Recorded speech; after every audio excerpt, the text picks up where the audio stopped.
But I don't really want some real hip-hop credit shit? for it. Did some hip hop shit? Actually, it was like some house music shit that I did. Yeah, some house music shit. I cover all bases, man. You know, some jungle shit that cats don't know about. You know what I'm saying? Like, I got some reggae shit cats don't know about. Yeah. So it's like, yeah, I'm not trying to be limited at all, man. Your first shit, man. Okay, I'll say my first official thing that, from the new start of Ge-ology, would probably be the Lyricist Lounge thing that I did. Word. You know, which, you know, it was more of a skit than anything, you know. And then like that, it had like punch and words on it. It's like a freestyle. Yeah, it was a freestyle shit. Talib was feeling that beat, Yeah. Well, he really wanted to to be on it, actually. You know what I'm saying? Yeah. But because he was thinking about even doing something like that for himself at one point in time, but he was trying to rhyme on my track for that, but he had to leave because how they tracked it, you know, like he had to leave before they did my section. So okay. You know, but that's all right. He ended up on my man Will Tell's record, so it was like, you know, it was all good. But then like it went from that until taking me into the Black Star album, which really was another skit. It was like some b-boy shit. Yeah, you know, like that kind of different. Kinda, you know, like I try not to be limited. Yeah, I try not to be limited with my sound. You know, so a lot of people, if they just heard those two things, they really would know what I'm bringing, because I think I cover like a lot of ground that people still don't know about yet. I try to come from different levels, man. Like I try to come from some universal levels. Sounds can kind of touch different elements. You know what I'm saying? Like sometimes it's like some real earth-based shit. Sometimes it's some real atmospheric type shit. Sometimes it's like some real aquatic type shit, or some real, you know, it you know, it could be some real fiery shit. You know, like it kind of depends on what my vibe is, and I go through these different phases that I really can't explain, but I kind of like go down these different paths, and sometimes when I'm going down a particular path, that's what all the shit that I'm doing comes out a particular kind of way. It may sound totally different, maybe totally different sounds, but it had the same type of feeling to it, like the same type of bass to it. My shit just travels. Like I think if anything, my music is traveling always. Like my art, it's like, you know, I just try to. It's like a collage in a sense, you know. It's always building. I'm always building and trying to go to the next place. You know, a lot of experimentation too. But like, then I've been on some funky shit lately. Like a lot of stuff that I've been doing lately is real, like funk driven. Like, I mean, I think every producer has their own process, because my shit always changes. It's not one particular way. Like there's certain times that I may be looking for something particular. Like I try to remember what I have on what records, but it's hard to, because there's so much shit, and you know, I don't always know. And like, I don't like to just take shit straight anyway. I like to chop shit up and butcher it and flip it, smack it up, and throw this shit in the corner and string it out and twist it, you know, until it turns into some other shit, you know, till it's like, so I can basically make it and shape it the way I want to shape it. So like, when I'm going to buy records, I mean, I usually just listen for different things, like whatever sparks. You know, I just go through it. Like sometimes I'm in the mood, I'm looking for drums. So I'm looking for snares. You know, if I can find particular snares on this record, or particular kicks on this record, nice piano, some nice Rhodes on it, or something like that. A different type of bass sound. You know, I may approach it like that. But then sometimes I just listen to music because I love music and I collect music, and I'll be at home and I'll spin records just because I just like to listen to music, and I listen to old shit all the time usually. So my process is never really the same, because a lot of shit I'm playing too. Like I might just throw a record on that I don't even know what's on it, and just throw it on and just hear a section, just take that section and then transform it into something else. Like I kind of like the creative process to kind of happen naturally. You know what I'm saying? So I'll be on some real natural creative shit. You know what I'm saying? That's the best way to explain it.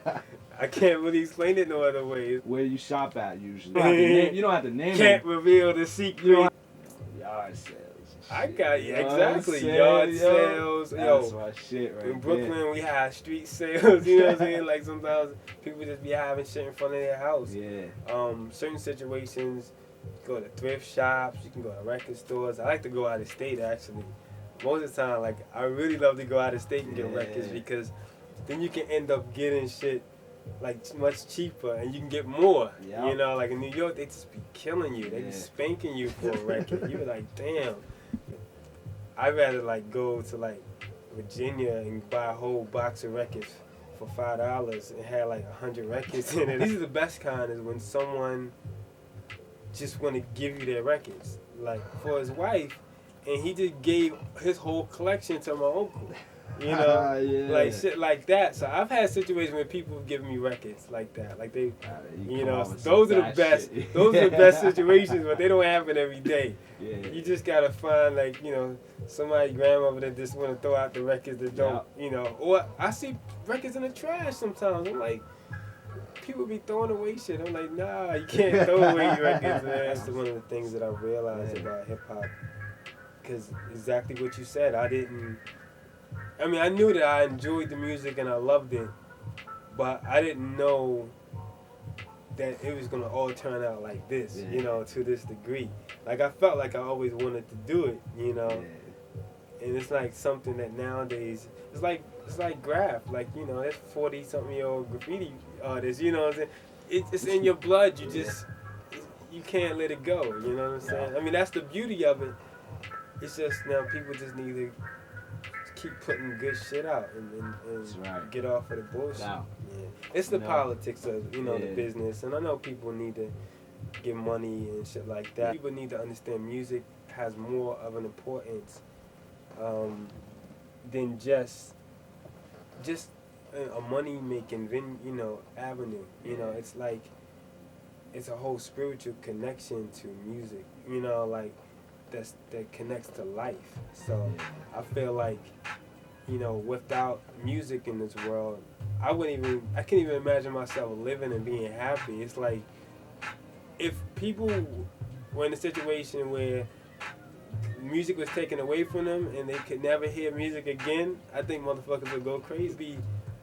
You could be upset, but music can make you happy. You know what I'm saying? Yep. Shit can make you charge, make you on some revolution shit, ready to burn the city down. I mean, you know, it could take you to so many different places. You know, you know, music is important. I just think that if cats realize how important this shit is, you know, then maybe that would, you know, affect what they're doing with it. You know, it's like if you've been given the power to do something. Exactly. You know, be responsible. Like, there's a lot of people that don't really have an idea of the process. And, you know, they don't appreciate a lot of the shit that cats are doing either. You know what I'm saying? So it's like, when that's the art, that's a true art form to this. And then there's always this riff, you know, over sampling. Like, you know, certain people don't want you to sample or got beef with you sampling, and certain musicians got a beef with people sampling and shit like that. And it's like, they don't understand the art form of sampling, how you can, it's like playing an instrument. It's even more complex than sometimes playing an instrument, because you're playing a sound that may have 4 or 5 different instruments in it in that one moment, and you're trying to make this shit work in a way, you know. It's like, there's some cats out there that just so, like, they're genius with the way they produce. Like, the shit that they're doing is like so incredible. It's Who are some of the cats you like? Oh my god, this is probably a long list, man.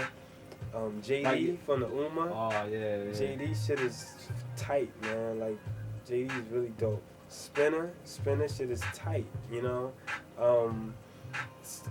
Pete Rock, you know, you always get the normal, the regular cats, you know. Like, I was one of the people that really was like into Large Professor and Pete Rock, you know what I'm saying? Like, I was like really deep into their shit. Like Sean J. Period, man, like, he had like a lot of things that he had played for me when I first met him that really just blew my mind, like incredible shit. I mean, my man 88 Keys, you know what I'm saying? I mean, I have so many people that I know. I know so many producers, and just there's so many cats out here that's really making some music, and it's even more people. Like it's MCs that are producers, like Monch, you know what I'm saying? Like Monch is ill with the production, you know what I'm saying? Prince Poe is ill with the production. It's like it's so many people. I can probably just sit here and talk to you for days, like naming people, like so many different cats. High Tech, you know, it's just a long list, you know, long list of cats. Premier, DJ Premier, man, like another one of my favorites. He hears certain things and like certain shit just moves you, you know. It's like, how can people front on that, you know? And I'm one of my favorites too.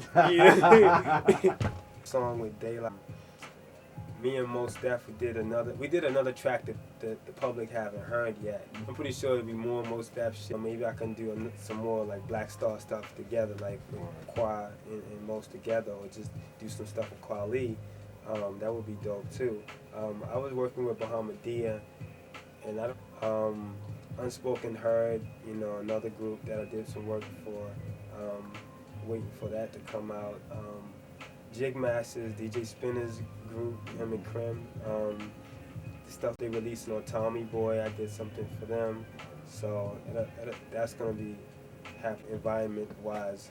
I just want to put good music out, and that's what I'm trying to do. And you know, I want to work with people, you know, who's putting out good shit. You know, I enjoy creating the music, you know, or I enjoy creating the artwork for music, you know. But as far as you know, rhyming, I mean, you never know. I may surprise people one day. You never know. But I'm not really trying to pursue being an MC, man. There's so many cats out here that's like, I'm like, yo, after you listen to a Pharaoh Monch, I'm not rhyming anymore. I'm just gonna make music for him. You know what I'm saying? It's like, you just, you know what I'm saying? Like certain things you just don't have to do, because there's other people that really set out to do it, you know, and who can do it well. So I'm not trying to embarrass myself. Stick with the